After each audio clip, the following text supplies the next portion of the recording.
Welcome to Etihad Focus, your number one spot for the latest match updates, transfer news, and inside training coverage. If you love football, you're in the right place. Make sure to like, share, and subscribe so you never miss any breaking updates. Let's get started. Mark Guehi, private jet, aborts landing as he travels for Manchester City medical. Mark Guehi has travelled to the northwest to complete his £20 million move from Crystal Palace to Manchester City, but there was some slight drama as he made his way to his new home. Mark Guehi's private jet was forced to ditch its original landing after flying the defender to Manchester. The England star is on the verge of a move to Manchester City, with Palace having accepted a £20 million bid for his services. Guehi was left out of the Eagles' side that lost 2-1 to Sunderland on Saturday and is expected to undergo his medical on Sunday. But it wasn't all straightforward for him as he flew to Manchester to complete the formalities. Guehi flew from London on Sunday morning on a private jet, only for the flight to abandon its landing moments before it touched down in Manchester. Plane spotters suggested that a larger jet moved onto the runway, forcing the plane carrying Guehi to climb and loop around the city, including over the Etihad Stadium. The jet eventually came to a safe landing, with Guehi being whisked off to complete the final details of his move.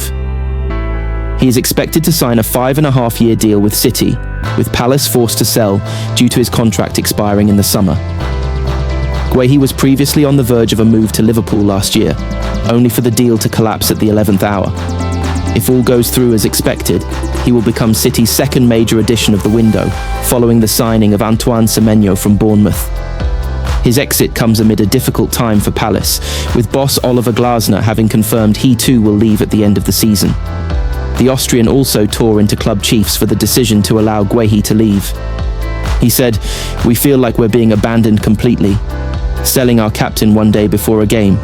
There is no understanding for this. We are preparing, and then yesterday, Friday, I get told that our captain will be sold. But why not next week? At least he can play this game, and then next week other players are coming back. It makes me really upset. If your heart gets ripped out twice a year, with Eberechi ease one day before a game in the summer, and your captain one day before a game, I've just got no understanding. I heard yesterday at 10:30 a.m. for the first time that we were selling Mark," Glasner added. "I think the negotiations were a few days long, so nobody would have called at 10 a.m, and by 10:30 a.m, everything was agreed. Then we have to deal with it. One day before a game, we have to come to Sunderland, when we know we're not on the best run. We know the circumstances with no players available, and we're selling our captain. No team would do this. Other teams, the players play, and then the next day, they're leaving, and we are selling the day before. Pep Guardiola has already won over Manchester United.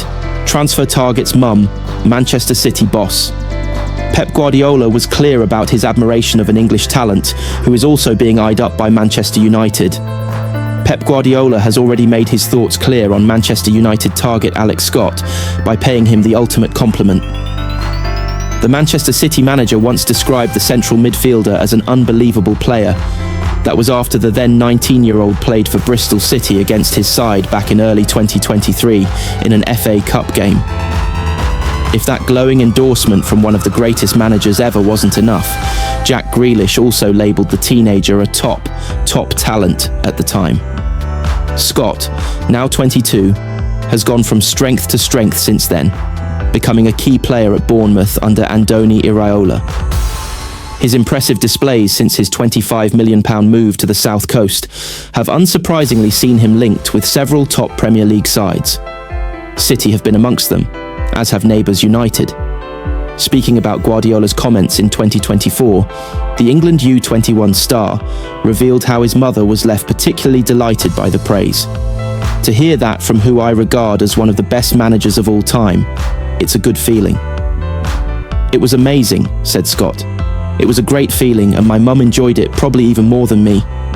He didn't have to say that, but to say it about an opposition player shows the respect he has and why he's gone so far in the game. Guardiola was incredible at Barcelona with that great team with Lionel Messi. I grew up with Guardiola as a manager, and that whole team was just incredible. Xavi and Andres Iniesta. Messi doing his magic. He had brilliant midfielders at Bayern Munich with Thiago. And now he's at Man City with Rodri, who, for me, is one of the best players in the Premier League.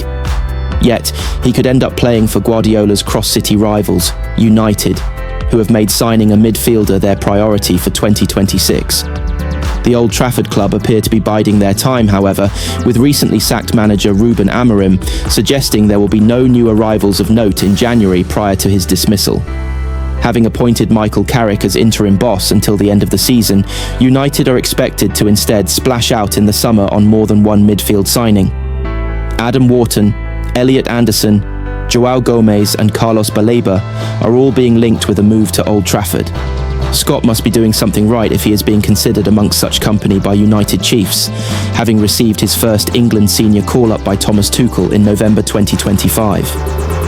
Should the Red Devils successfully fend off rival clubs and secure his signature, they may well have a future Three Lions star on their hands. The reasons Man City moved for Marc Guehi became clear versus Manchester United. Manchester City were well beaten in the Manchester derby, as goals from Bryan Mbeumo and Patrick Dorgu gave the home side the win. It was a derby day to forget for Manchester City, but the prospect of Marc Guehi arriving to strengthen a squad in desperate need of defensive reinforcements does at least mean brighter times could lie ahead. City were well beaten by Manchester United at Old Trafford, and their performance offered nothing and deserved nothing. A victory in midweek at Newcastle United means City have one foot in the Carabao Cup final, and a similar outcome in Norway against Bodø/Glimt on Tuesday could secure a top 8 Champions League spot. Not that that will offer much comfort to Blues fans in the hours and days after Saturday lunchtime's defeat. But the capture of Guehi is a show of intent from Pep Guardiola and Hugo Viana, and with injuries biting in the backline, it felt imperative that City strengthened in that area this month. The dismal Derby Day defeat highlighted the difference Guehi could make. City again began with Max Alain and Abdulkadir Kusanov at the heart of the defence, with Nathan Ake on the left, and all three suffered nervous starts at Old Trafford. Alaini played a straightforward pass, which Ake couldn't keep in, and the pair repeated the error a few minutes later before the 20-year-old was caught in possession on the halfway line and almost presented Bryan Mbeumo with a clear run on goal, but Gianluigi Donnarumma was quickly off his line. Alaini had been faultless in his 2 cup showings prior to his Premier League debut, but a derby away at Old Trafford is a different beast. Alaini and Kusanov are a rookie and developing pair who may well turn into excellent top-flight performers, but they're not there yet. Kusanov played a poor pass inside the opening 10 minutes, which again required Donnarumma to be alert to sweep up the danger. The Uzbekistan international was sloppy in possession in the opening quarter, miscontrolling on more than one occasion when under no pressure. But City's defensive options were limited. Nico O'Reilly, who played in midfield at Newcastle in midweek, could have started at left back, as could Rayan Aït-Nouri, who has only recently returned from the Africa Cup of Nations. That would have seen Ake move inside, but with Ruben Dias, John Stones and Josko Gvardiol injured and Matheus Nunes missing through illness at right back, it was a case of needs must. O'Reilly came on for Alain at the break, but was booked inside 2 minutes of his arrival, while Lewis was caught napping for Patrick Dorgu to score United's second. Ake struggled time and again with the home side's counter-attacking play. Kusanov grew into the contest and made a couple of telling interceptions and interventions, further underlining the potential the 21-year-old possess. Having impressed at right back early in the campaign before injury intervened, he's shown his credentials in the centre of defence. He's far from the finished article, but the early signs are good, as they generally have been with Alain across 2.5 outings. Kusanov, Alain